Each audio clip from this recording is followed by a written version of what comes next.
Good morning, America. Garrett Harding here, and I'm joined by Mike Pence, Hillary Clinton, and Peter Singer.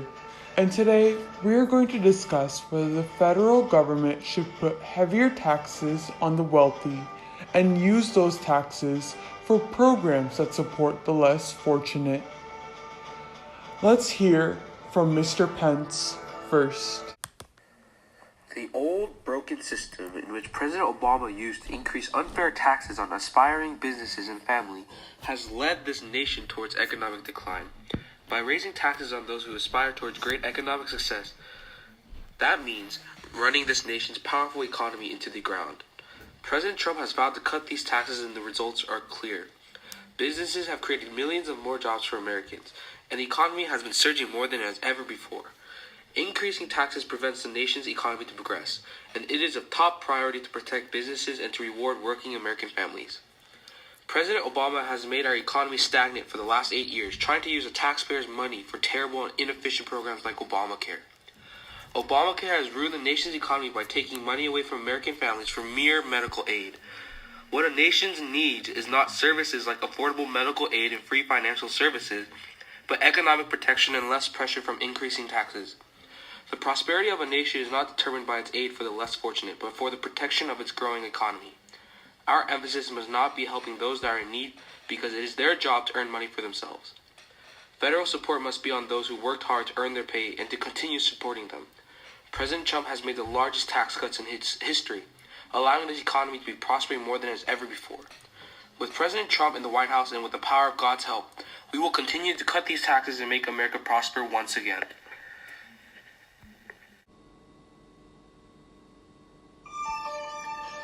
Looks like I'll have to agree with Mr. Pence on this one, but let's see if Mr. Singer and Miss Clinton can change our minds.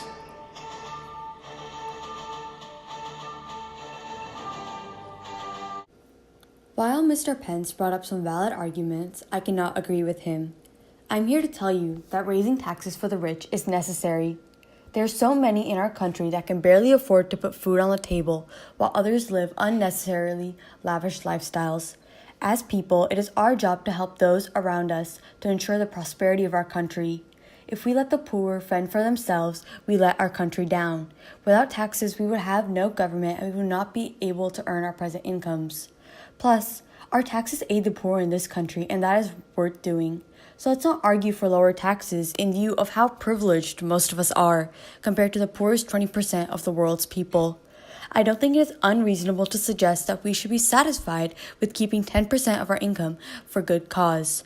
And don't forget that their donations will be tax deductible, so they will get some back. Our country has been founded on the success of the common man, and we celebrate the fact that everyday people have opportunities in this country to gain power and wealth. We should also be able to celebrate the fact that those people give back to those who are less fortunate.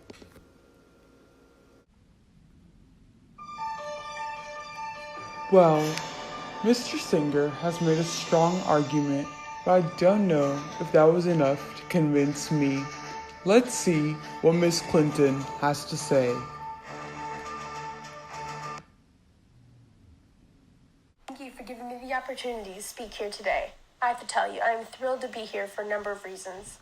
I want to make sure we rein the excessive use of political power to feather the nest and support the super wealthy. I want to create jobs, and I want to be a partner with the private sector. I have clearly said repeatedly throughout this campaign, I will not raise taxes on anyone making $250,000 or less. I will not add a penny to the debt. I have cost out what I'm going to do. We will, through this massive tax cuts, add $20 trillion to the debt. When my husband was president, he went from $300 billion benefit to a $200 billion surplus. And we were actually on the path of eliminating the national debt. We're going to invest $10 billion in what we're calling Make It America. Partnerships to support American manufacturing can recommit to scientific research that can create entirely new industries.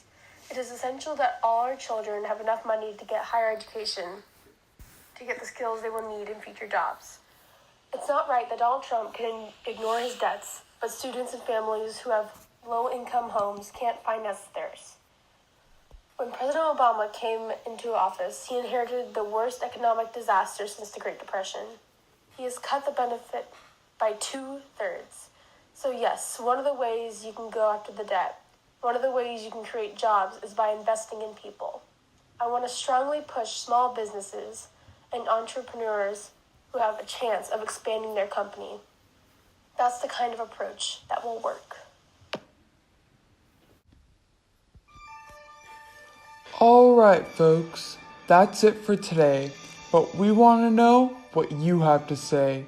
So text in at 1-800-PODCAST or email us at podcast@gmail.com. And don't forget to tune in next time when we debate the correct way to make cereal milk. Should you pour the milk first or the cereal? Tune in to find out.